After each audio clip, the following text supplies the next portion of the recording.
تو غم کے سلسلے میں دو چیزیں یاد رکھیں، ایک احساس اور ایک اظہار، دو چیزیں ہوتی ہیں۔ ہمارے نبی کریم صلی اللہ علیہ وسلم نے جو ضابطہ بیان فرمایا، بظاہر وہ ایک بیوی کے لیے ہے، لیکن یہ پوری امت کے لیے عام ہے کہ ہمارے نزدیک، اہل سنت کے نزدیک، کسی کی وفات پر 3 دن کے بعد اظہار غم منع ہوتا ہے، اظہار غم منع ہوتا ہے۔ ہاں، شوہر کی وفات پر بیوی 4 ماہ 10 دن تک اظہار غم کرے گی، لیکن احساس غم سے سرکار نے منع نہیں فرمایا۔ احساس غم کہ جیسے کوئی آپ کا نقصان ہوا ہے، وہ بار بار یاد آ رہا ہے اور اس سے آپ کی قلب غمگین ہو جاتا ہے، آپ کی آنکھوں سے آنسو نکل جاتے ہیں، آپ اس کیفیت کو محسوس کرتے ہیں، یہ ایک طریقے سے غیر اختیاری عمل ہے۔ قلبی کیفیات اکثر ہمارے قابو میں تو نہیں ہوتی نا۔ آپ کسی آدمی کا کوئی دردناک انجام سنتے ہیں، کسی نے بتایا بیچارے کا ایکسیڈنٹ ہو گیا ایسا ویسا، اور وہ رونے لگا تو آپ بھی رونے لگ جاتے ہیں بعض اوقات۔ آپ اس کیفیت کو روک نہیں پاتے، اپنی بدلتی ہوئی کیفیات کو، کیونکہ ہمارے قدرت و اختیار میں نہیں۔ تو امام حسین رضی اللہ تعالی عنہما کے سلسلے میں ہمارے علماء اہل سنت کی تعلیم یہ ہے کہ احساس غم میں کوئی حرج نہیں ہے، اظہار غم نہ کیا جائے، کیونکہ نبی کریم صلی اللہ علیہ وسلم نے منع فرمایا۔ اور یہ میں پہلے جملہ کہہ چکا ہوں، اگر کوئی اپنے دلائل کے سلسلے میں کسی چیز پر عامل ہے تو آپ اس پر تنقید نہیں کریں گے، اس کے اپنے دلائل ہیں، ٹھیک ہے، وہ اپنے ایک چیز کو بہتر سمجھتا ہے، وہ کر رہا ہے، ٹھیک ہے۔ ہم اہل سنت کو کیا کرنا ہے وہ میں آپ کو خدمت میں عرض کر رہا ہوں۔ تو امام حسین رضی اللہ تعالیٰ عنہ کی شہادت کے سلسلے میں اظہار غم کی صورت کیا ہوگی کہ آپ یہ کہیں کہ جی ہم 10 دن تک جو ہیں وہ گھر میں جھاڑو نہ دیں، پرانے کپڑے پہنیں، بالکل کھانا پیٹ بھر کے نہ کھائیں،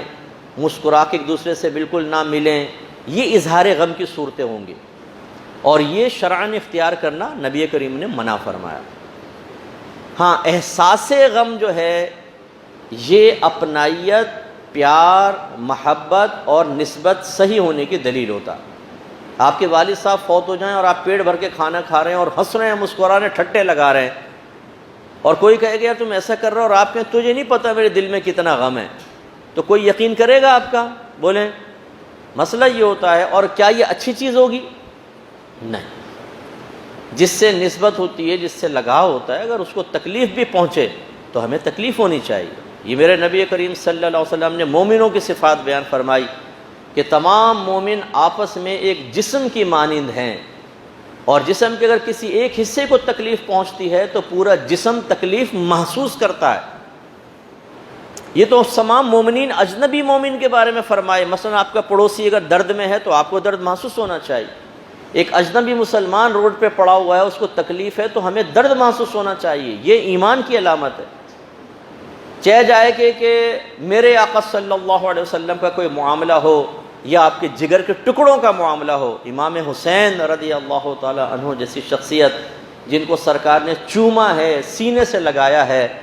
اور حسنین کریمین کے بارے میں ہی منقول ہے کہ ان کو کندھے پہ اٹھایا ہے سرکار نے، سجدے ان کے لیے طویل کر دیے ہیں، کیونکہ حجرہ ساتھ تھا حضرت علی کا، بچے چلتے ہوئے ہاتھ پاؤں کے بل، چھوٹے بچے ہوتے ہیں، وہ مسجد میں آ جاتا تھا بچہ، اور سرکار سجدے میں ہوتے تھے اور وہ آپ کے گردن پر سوار ہو جاتے تھے، کیونکہ نانا جان کھلاتے تھے، اور جب کوئی اس طرح کھلاتا ہے تو بچوں کو عادت ہوتی ہے۔ ہم میں سے بعض تو بچہ قریب آئے اور اس طرح حرکت کرے تو تھپڑ مار دیتے ہیں اس کو، پجٹ،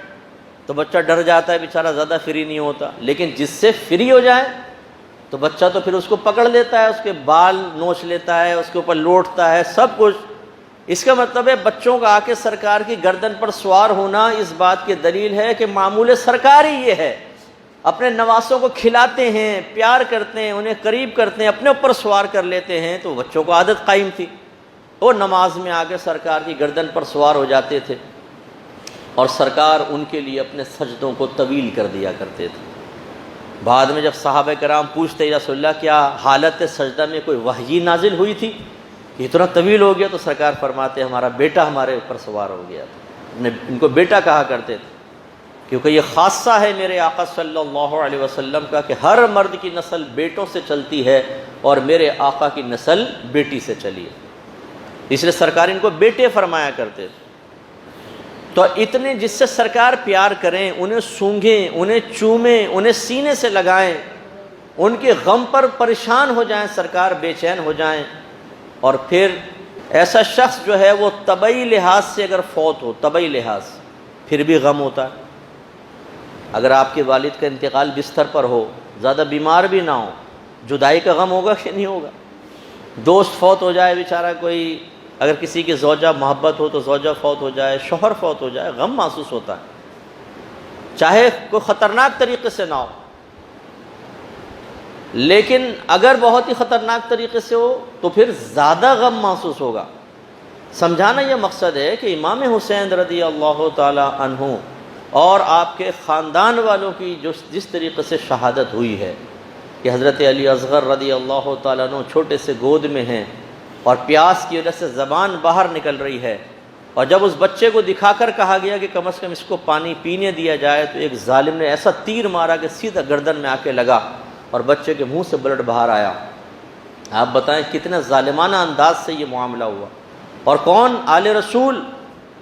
نبی کریم صلی اللہ علیہ وسلم کا، جن میں خون ہے، خون کے اثرات ہیں، ان کے ساتھ یہ معاملات۔ اور امام حسین رضی اللہ تعالیٰ عنہ کو شہید، اتنے تیر مارے گئے، نیزے مارے گئے، تلواریں ماری گئیں، اور آپ کے جسد اقدس کو ایک روایت کے مطابق گھوڑوں کی ٹاپوں کے تلے روندا گیا، اور آپ کے سر اقدس کو جسم سے جدا کیا گیا اور اس کو نیزے پہ بلند کیا گیا۔ یہ الگ بات ہے کہ نیزے پر بھی آپ کے ہونٹ ہل رہے تھے اور آپ قرآن کی تلاوت فرما رہے تھے، یہ کرامت دیکھی ہے لوگوں نے، لیکن یہ کتنی ظالمانہ شہادت ہے۔ آپ اس واقعے کو پڑھیں تو آپ کی آنکھوں سے آنسو نکل آئیں گے۔ اب اس طرح کی کوئی چیز اگر سامنے آتی ہے، کوئی واقعہ بیان ہوا اور ہم رو پڑے، احساس غم ہوا، اس میں کوئی حرج نہیں ہے، بلکہ یہ ایمان کی علامت ہوگی، اس لیے کہ میرے آقا صلی اللہ علیہ وسلم نے اپنی نسلوں سے محبت کو ایمان کی علامت قرار دیا۔ ان سے مومنی محبت رکھے گا اور ان سے منافقی بغض رکھے گا، یہ روایات موجود ہیں، اور قریبی جب کچھ ایسا ہوتا ہے تو غم تو محسوس ہوتا ہے نا۔ والد صاحب رخصت ہو گئے، سال پورا ہوتا ہے، برسی مناتے ہیں، رو پڑتا ہے آدمی، جو جتنا کلوز ہوتا ہے اس کے اتنے غم محسوس ہوتا ہے۔ احساس غم میں کوئی حرج نہیں ہے۔ اگر آپ کے گھر میں کوئی واقعہ بیان ہو رہا ہے، کوئی آپ نے محفل رکھی، اس میں فضائل و کمالات صحابہ بھی ہیں، امام حسین کے فضائل، کربلا کے فلسفہ بھی بیان ہو رہا ہے، شہادت کے واقعات، اور آپ اس کو سن کر یا کسی مقرر کے انداز بیان کو سن کر آپ کی آنکھوں سے آنسو جاری ہو جائیں، اس میں کوئی حرج نہیں ہے، بلکہ یہ ایک ایمان کی علامت ہوگی کہ آپ کو نبی سے محبت ہے، تبھی تو نواس رسول کے معاملے میں ایسا ہوا۔ لیکن اظہار غم کے سلسلے میں تھوڑی سی احتیاط فرمائیں، کیونکہ اہل سنت کے نزدیک اظہار غم جائز نہیں ہے۔